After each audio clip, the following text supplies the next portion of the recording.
Hello students, welcome back to my channel. तो आज की इस क्लास में हम पढ़ने वाले हैं BA fifth semester major paper 8 history में जितना भी मल्टीपल चॉइस क्वेश्चन है वो हिंदी इंग्लिश दोनों में हम देखने वाले हैं। जैसा कि आप यहाँ पे देख सकते हैं कि क्वेश्चन आपका हिंदी इंग्लिश दोनों में रहने वाला है। तो आप सभी को करना क्या है कि स्क्रीनशॉट लेते चलना है कि क्वेश्चन को ध्यान से पढ़ लेना है, क्योंकि ये काफ़ी इंपॉर्टेंट है, एग्जाम में इसे पूछ भी सकता है। तो वीडियो को लाइक कर देना है, चैनल को सब्सक्राइब कर लेना है, अपने दोस्तों के साथ शेयर भी कर देना है। अगर ये वीडियो आप सभी के लिए 1% भी हेल्पफुल रहे तो ही करना है। तो चलिए हम क्लास को शुरू करते हैं। सबसे पहला सवाल आपसे पूछा गया है कि लीग टू इन्फोर्स पीस की स्थापना कहाँ हुई थी। Where was the league to enforce peace establish. तो इसकी स्थापना हुई थी अमेरिका में। तो सही आंसर हो जाएगा ऑप्शन। दूसरा क्वेश्चन आपसे पूछा गया है what was the main function of the league of nation, यानी लीग ऑफ नेशंस का मुख्य कार्य क्या था। तो इसका सही आंसर हो जाएगा युद्ध रोकना, प्रिवेंटिंग वॉर, ऑप्शन। तीसरा क्वेश्चन आपसे पूछा गया है लीग ऑफ नेशन की कार्यकारी शक्ति किस निकाय में निहित थी। In which body was the executive power of the league of Nation vested. इसका सही आंसर हो जाएगा परिषद, काउंसिल, ऑप्शन सी इसका सही आंसर। क्वेश्चन नंबर 4 पूछा गया है कि लीग ऑफ नेशन की असफलता का मुख्य कारण क्या था। What was the main cause of the failure of the league of nation. इसका सही आंसर हो जाएगा ऑप्शन सी, बड़े राष्ट्रों ने सहयोग नहीं किया। हिस्ट्री के चैप्टर फर्स्ट में जितना भी मल्टीपल चॉइस क्वेश्चन था वो पूरा कंप्लीट हो चुका है। अब हम बढ़ते हैं चैप्टर 2 की तरफ। तो 2 में जितना भी ऑब्जेक्टिव दिया गया है वो हम देखने वाले हैं। तो चैप्टर 2 में सबसे पहला क्वेश्चन आपसे पूछा गया है अंतर्राष्ट्रीय न्यायालय में कितने न्यायाधीश होते हैं। हाउ मेनी जजेस are there in the International Court of Justice. तो याद रखना है कि 15 होते हैं। दूसरा सवाल आपसे पूछा गया what is the tenure of जज of the International Court of Justice. अंतर्राष्ट्रीय न्यायालय के न्यायाधीशों का कार्यकाल कितना होता है। तो वो होता है 9 वर्ष का, 9 ईयर। अगला सवाल आपसे पूछा गया है निम्नलिखित में से कौन सा अंतर्राष्ट्रीय न्यायालय का अधिकार क्षेत्र है। Which of the following is a jurisdiction of the International Court of justice. इसका सही आंसर हो जाएगा उपयुक्त सभी, ऑप्शन। अगला सवाल पूछा गया है कि अंतर्राष्ट्रीय न्यायालय के कितने न्यायाधीश एक साथ सेवा नेतृत्व होते हैं। हाउ मेनी जजेस of international Court of justice retired together at one time.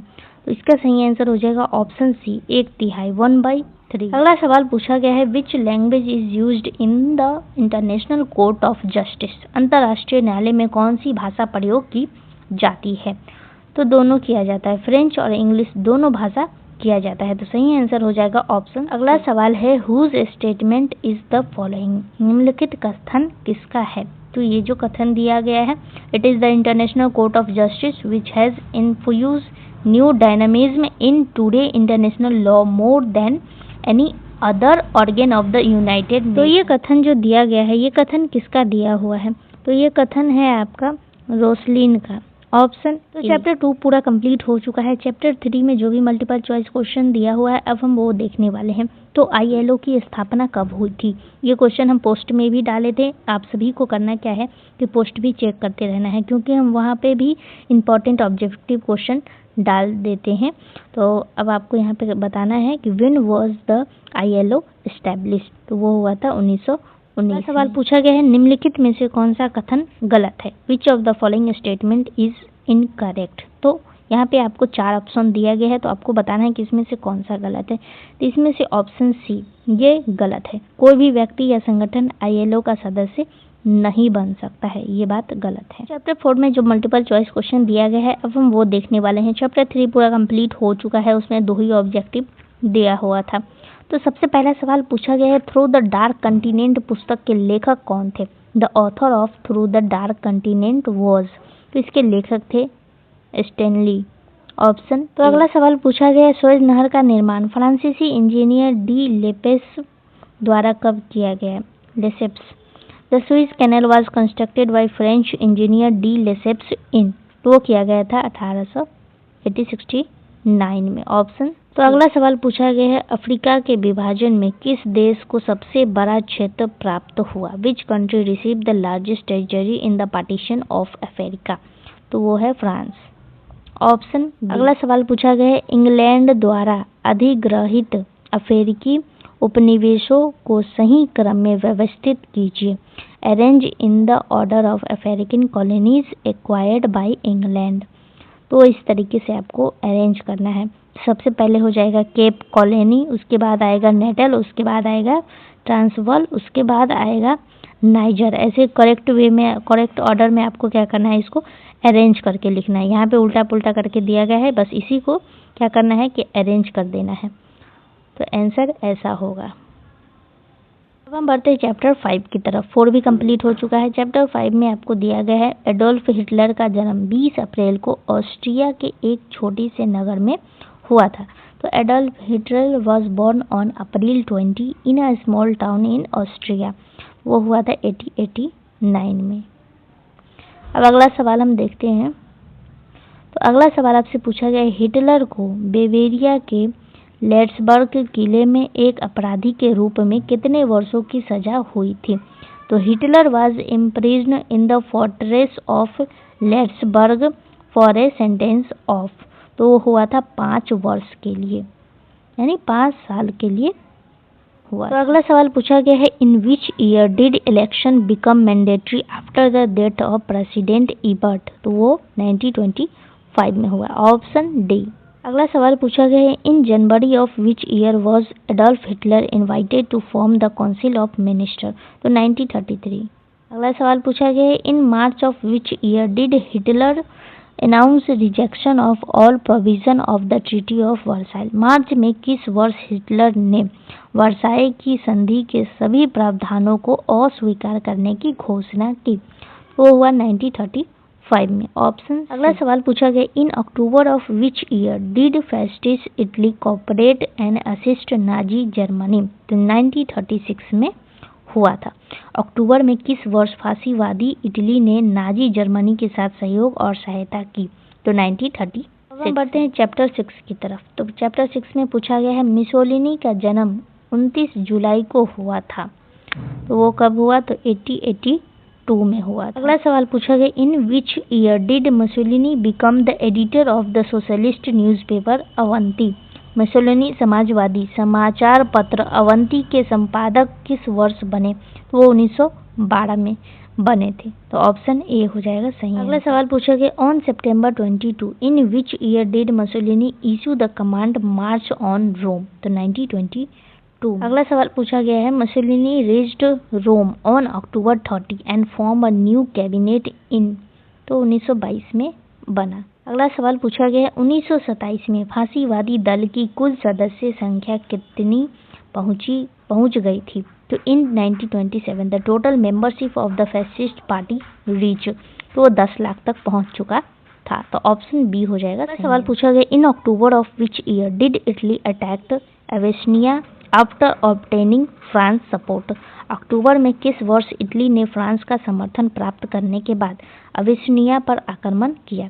वो गया था 1935 में। अगला सवाल पूछा गया है, अक्टूबर में किस वर्ष मुसोलिनी और हिटलर के बीच एक संधि पर हस्ताक्षर हुआ? तो 1936 में हुआ था। Option A. हम बढ़ते हैं चैप्टर 7 की तरफ। चैप्टर 7 में पूछा गया है, व्हेन वाज स्टालिन बॉर्न? तो इनका जन्म कब हुआ था? स्टालिन का जन्म कब हुआ था? तो 1879 में हुआ था। ऑप्शन ए हो जाएगा सही आंसर। अगला सवाल आपसे पूछा गया है, रूस का नया संविधान किस वर्ष लागू किया गया? तो in which year Russia new constitution implemented? तो 1936 में। Option C. अगला सवाल पूछा गया, रूस में योजना आयोग की स्थापना कब हुई? When was the planning commission establish in Russia? तो 1925 में हुआ। अगला सवाल पूछा गया है, स्टालिन रूस का शासक कब बना? When did Stalin become the ruler of Russia? तो वो बना था 1929 में, 1929। अगला सवाल पूछा गया है, रूस की प्रथम पंचवर्षीय योजना कब लागू की गई? In which year was Russia first 5-year plan implemented? तो 1928 में। अगला सवाल पूछा गया है कि रेपालो की संधि कब हस्ताक्षरित हुई? When was the Treaty of Rapallo signed? तो वो अप्रैल 1922 में हुआ। ऑप्शन। तो अगला सवाल पूछा गया है कि द्वितीय विश्व युद्ध के दौरान जर्मनी ने रूस पर कब आक्रमण किया? तो when did Germany attack Russia during world war 2? तो 22 जून 1941। तो सही आंसर हो जाएगा ऑप्शन। अगला सवाल पूछा गया है, ब्रेस्ट लिटोवस्क की संधि कब हस्ताक्षरित हुई? When was the treaty of Brest Litovsk sign? तो वो हुआ था 3 मार्च 1918 को। Option A. हम बढ़ते हैं चैप्टर 8 की तरफ। तो जापान ने लीग ऑफ नेशंस से किस वर्ष अलग हुआ? In which year did Japan withdraw from the league of nation? तो 1933 में अलग हो चुका था। तो चलिए अगला सवाल देखते हैं। अगला सवाल आपसे पूछा गया है कि the chairman of the commission form by the league of Nation to investigate the Japanese invasion of Manchuria was? तो मंचूरिया पर जापानी आक्रमण की जांच के लिए गठित आयोग के अध्यक्ष कौन थे? तो वो थे लॉर्ड लिटन। तो सही आंसर हो जाएगा आपका ऑप्शन बी। अगला सवाल पूछा गया when was the greater Japan nationalist society form? तो ग्रेटर जापान नेशनलिस्ट सोसाइटी की स्थापना कब हुई? तो 1910 में हुआ था। अगला सवाल पूछा गया when did Japan sign the anti Comintern pact with Germany? तो जापान ने जर्मनी के साथ एंटी कमिंटन संधि कब हस्ताक्षरित की? तो 1936 में हुआ। तो अगला सवाल पूछा गया है कि the first political party of Japan was, यानी जापान की पहली राजनीतिक पार्टी कौन सी थी? तो वो थी ज्यूतो। ऑप्शन। अगला सवाल पूछा गया जापान ने लंदन नौसैनिक संधि कब हस्ताक्षरित की? तो when did Japan sign the London naval treaty? तो 1930 में। सवाल पूछा गया when was the national mobilization act passed in Japan? तो 1938। ऑप्शन। अगला सवाल पूछा गया after 1941 which army control party ruled Japan? तो सही आंसर हो जाएगा ऑप्शन डी। अगला सवाल पूछा गया जापान ने मंगोलिया पर प्रभुत्व कब स्थापित किया? When did Japan establish its dominance over Mongolia? तो 1933 में। अगला सवाल पूछा गया the Japanese prime minister who initiated the 7-point programme called national political renovation was? तो सही आंसर हो जाएगा हिरोटा। Option C. चैप्टर 9 में सबसे पहला ऑब्जेक्टिव आपसे पूछा गया है सुएज नहर का राष्ट्रीयकरण कब किया गया? When was the Suez canal nationalised? तो 1956 में किया गया था 1956। अगला सवाल पूछा गया है when did Israel come into existence? तो 1948। अगला सवाल आपसे पूछा गया है कि ब्रिटिश सरकार द्वारा श्वेत पत्र कब जारी किया गया? तो when was the white paper issue by the British government? 1922। अगला सवाल पूछा गया है आपसे। तो चैप्टर 9 कंप्लीट हो चुका है। अब हम बढ़ते हैं चैप्टर 10 की तरफ। तो who became the president of the Chinese republic after Yuan Shikai death? तो इसका सही आंसर हो जाएगा ऑप्शन। अगला सवाल पूछा गया है तोंग मेंग हुई के संस्थापक कौन थे? द फाउंडर ऑफ तोंग मेंग हुई वॉज? तो सही आंसर हो जाएगा ऑप्शन सी सन यात। सवाल पूछा गया है when was the new constitution implemented by Yuan Shikai? तो यहाँ पे सवाल पूछा गया है युआन शिकाई ने नया संविधान कब लागू किया? तो 1914 में। अगला सवाल पूछा गया है when was the Sino Russian treaty concluded on Mongolia independence? Mongolia की स्वतंत्रता के प्रश्न पर चीन रूस संधि कब हुई? तो वो हुआ था नवंबर 1913 में। ऑप्शन। अगला सवाल पूछा गया है प्रथम विश्व युद्ध के बाद शानडोंग और चिंद दाओ किस देश को दिए गए? After world war first the Chinese territories of Shandong and Qingdao were handed over to? तो जापान को दिया गया था। अगला सवाल पूछा गया the third country involve in the 1914 agreement between China and Tibet was? The Britain. अगला सवाल पूछा गया है which was not included in Sun Yat Sen 3 principal? तो वो है कम्युनिज्म। अगला सवाल पूछा गया the head of the military academy at Whampoa was? तो वम्पोआ सैन्य एकेडमी का प्रमुख कौन था? तो वो था आपका ऑप्शन बी चैंग काई। सवाल पूछा गया है Michael Borodin was the citizen of? तो ये थे अमेरिका के। तो माइकल बोरोडिन किस देश के नागरिक थे? तो ये रसिया के थे। सॉरी अमेरिका नहीं रसिया हो जाएगा। तो सही आंसर हो जाएगा ऑप्शन बी। तो अगला सवाल पूछा गया है कौन सी पार्टी को साम्यवाद पर पूर्ण विश्वास था? The party that had complete faith in communism was? तो सही आंसर हो जाएगा कुंग चैन टेंग।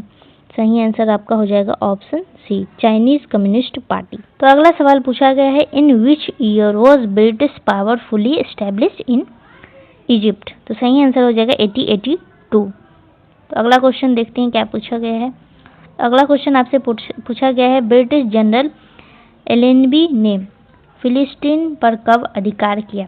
तो ब्रिटिश जनरल एलेनबी कैप्चर फिलिस्तीन इन तो 1917 में, ऑप्शन बी। अगला सवाल पूछा गया है, शरीफ हुसैन ऑफ मक्का रिवोल्टेड इन, मक्का के शरीफ हुसैन ने कब विद्रोह किया? तो 1916। कुछ और सवाल कुछ और चैप्टर से पूछा गया है। तो जापान ने पर्ल हार्बर पर कब आक्रमण किया? तो when did Japan attacked Pearl Harbor? तो 7 दिसंबर 1941, 7 दिसंबर 1940। अगला सवाल पूछा गया है, when did America drop the atomic bomb on Nagasaki? तो सही आंसर हो जाएगा 9 अगस्त 1945, ऑप्शन। सवाल पूछा गया है, when was the Atlantic charter declared? तो 14 अगस्त 1941, तो सही आंसर हो जाएगा ऑप्शन। सवाल पूछा गया है, जर्मनी अटैक पोलैंड ऑन? तो 1 सितंबर 1939 को अटैक किया था। अगला सवाल पूछा गया है, म्यूनिक सम्मेलन कब आयोजित हुआ? When was the Munich conference held? तो 29 सितंबर 1938 को हुआ था। और सवाल पूछा गया, the fall of France occurred on? तो 24 जून 1940, सही आंसर हो जाएगा ऑप्शन ए। अगला सवाल पूछा गया है, the office of defence transportation was established in? तो 1941 में हुआ। चलिए अगला सवाल है, पहला परमाणु परीक्षण कब हुआ? तो वो हुआ था 16 जुलाई 1945 में, ऑप्शन ए हो जाएगा सही आंसर। तो अगला सवाल देखते हैं। अगला सवाल पूछा गया है, the allied force establish control over Rome on? तो वो है 4 जून 1944, ऑप्शन ए। अगला सवाल पूछा गया है, हिटलर ने आत्महत्या कब की? तो सही आंसर हो जाएगा अप्रैल 1945, ऑप्शन बी। अगला सवाल पूछा गया, किस वर्ष अमेरिका में एक विधेयक द्वारा सीमा शुल्क को इतिहास के उच्चतम स्तर तक बढ़ाया गया? तो 1930, ऑप्शन। सवाल पूछा गया, in which year did world trade fall to 1/3 compare to 1929? तो सही आंसर हो जाएगा 1930। सवाल पूछा गया, until the end of which year was America in A state of extreme economic crisis? तो 1932। किस वर्ष के अंत तक अमेरिका अत्यधिक आर्थिक संकट में? अगला क्वेश्चन पूछा गया, Franklin D Roosevelt assume the office of president of America in? तो सही आंसर हो जाएगा 1930। सवाल पूछा गया, the emergency banking act was passed in? तो 1930। सवाल पूछा गया, सोशल सिक्योरिटी एक्ट किस वर्ष पारित किया गया? वो किया गया था 1930। सवाल पूछा गया है, अमेरिका में सबसे लंबे समय तक राष्ट्रपति पद पर कौन रहा है? तो वह सही आंसर हो जाएगा आपका ऑप्शन बी। अगला सवाल पूछा गया है, जापान ने पर्ल हार्बर पर कब हमला किया? तो 7 दिसंबर 1941 को किया था। तो सही आंसर हो जाएगा ऑप्शन ए। अगला सवाल पूछा गया है, राष्ट्रपति ने अपने प्रसिद्ध क्वारंटाइन स्पीच में तटस्थता की नीति की आलोचना करते हुए सामूहिक रक्षा का सिद्धांत कब प्रस्तुत किया? तो सही आंसर हो जाएगा 5 अक्टूबर 1937, ऑप्शन बी। अगला सवाल पूछा गया है, रूजवेल्ट ने लुकिंग फॉरवर्ड नामक पुस्तक कब प्रकाशित की? तो 1930। सवाल पूछा गया है, फ्रैंकलिन डी रूजवेल्ट ने चौथी बार राष्ट्रपति पद की शपथ कब ली? तो 20 जनवरी 1945 को शपथ लिया गया था। तो ऑप्शन डी हो जाएगा सही। सवाल पूछा गया है, national industrial recovery act NIRA का फुल फॉर्म है, ये आपको याद रखना है। तो कब पारित किया गया था? तो वो किया गया था 1930। सवाल पूछा गया है, सर्वोच्च न्यायालय में NIRA को कब असंवैधानिक घोषित किया गया? तो 1935 में घोषित किया गया। सवाल पूछा गया है, लीग ऑफ नेशन की प्रतिज्ञा में सुरक्षा के कितने उपाय बताए गए थे? तो 6 उपाय बताए गए। सवाल पूछा गया, सामूहिक सुरक्षा के मामले में राष्ट्र संघ के सामने सबसे बड़ी समस्या क्या थी? तो सबसे बड़ी समस्या इसकी अपनी सेना नहीं थी। तो सही आंसर हो जाएगा ऑप्शन। सवाल पूछा गया है, लोकार्नो ट्रीटीज का सबसे महत्वपूर्ण पहलू क्या था? तो सही आंसर हो जाएगा ऑप्शन ए। सवाल पूछा गया है, लिटिल एंटेंटे में कौन सा देश शामिल नहीं था? तो सही आंसर हो जाएगा हंगरी। सवाल पूछा गया, हिटलर द्वारा 1 सितंबर को आरंभ किया गया द्वितीय विश्व युद्ध एक आकस्मिक घटना नहीं थी? तो 1939। सवाल पूछा गया है, जापान ने 7 दिसंबर को पर्ल हार्बर स्थित अमेरिकी नौसेना बड़े पर बमबारी कर उसे नष्ट किया? तो कब किया गया था? तो 1941 में। सवाल पूछा गया है, मित्र राष्ट्रों ने अटलांटिक चार्टर में अपने युद्ध उद्देश्यों की घोषणा की? तो 1941 में। अगला सवाल पूछा गया, अक्टूबर में जनरल मोंटगोमेरी की सेना ने एल अलामेन में जर्मनी सेना को पारित किया? तो 1942 में। अगला सवाल पूछा गया है, जून में मित्र राष्ट्रों ने रोम पर अधिकार कर लिया? तो 1944 में किया गया। अगला सवाल पूछा गया, अमेरिका ने 6 अगस्त और 9 अगस्त को हिरोशिमा और नागासाकी पर परमाणु बम गिराए? तो कब गिराए थे? तो 1945। सवाल पूछा गया है, सुरक्षा परिषद में कुल कितने सदस्य होते हैं? तो वो होते हैं। अगला सवाल पूछा गया, सुरक्षा परिषद में स्थायी सदस्यों की संख्या कितनी है? तो वो है 5। अगला सवाल पूछा गया, अंतर्राष्ट्रीय न्यायालय कहाँ स्थित है? तो वो है हेग में। सही आंसर हो जाएगा ऑप्शन। अगला सवाल पूछा गया, अंतर्राष्ट्रीय न्यायालय में कितने न्यायाधीश होते हैं? तो वो होते हैं 15। अगला सवाल देखते हैं। तो अगला सवाल दिया गया है, यूनाइटेड नेशन का मुख्यालय कहाँ स्थित है? यानी संयुक्त राष्ट्र का मुख्यालय कहाँ स्थित है? तो वह है न्यूयॉर्क में। ऑप्शन सवाल पूछा गया, किसने चेतावनी दी थी कि आयरन कर्टन गिर रहा है? तो सही आंसर हो जाएगा ऑप्शन सी। सवाल पूछा गया है, ANZUS का सदस्य कौन नहीं था? तो वो था ब्रिटेन। सवाल पूछा गया है, किस देश के हटने से बगदाद पैक्ट का रूप बदलकर सेंटो हो गया? तो सही आंसर है इराक। Option B. अगला सवाल देखते हैं। तो सोवियत संघ ने कौन सा सैन्य समझौता बनाया? तो वो बनाया था वार्सा पैक्ट। Option A. अगला सवाल पूछा गया है, आयरन कर्टन के गिरने का क्या अर्थ था? तो वो था साम्यवाद का विस्तार। सही आंसर हो जाएगा ऑप्शन सी। अगला सवाल पूछा गया है कि अमेरिका किस सैन्य गठबंधन का सदस्य नहीं था? तो वो था बगदाद पैक्ट का।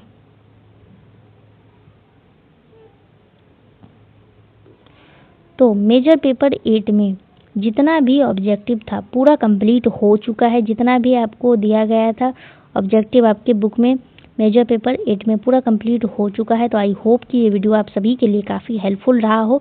तो वीडियो अगर हेल्पफुल रहा हो तो करना क्या है कि लाइक शेयर एंड सब्सक्राइब कर देना है। अपने दोस्तों के साथ एक बार शेयर जरूर कर देना है। तो आप सभी का बहुत बहुत धन्यवाद है क्लास में अंत तक बने रहने के लिए। तो मिलते हैं अगले क्लास में अगले कुछ और मल्टीपल चॉइस क्वेश्चन को लेकर के, जो कि आपका रहेगा मेजर पेपर 9 से या फिर सब्जेक्टिव क्वेश्चन होगा मेजर पेपर 8 का। तो आप सभी का बहुत बहुत धन्यवाद है। क्लास को यहीं पे एंड करते हैं।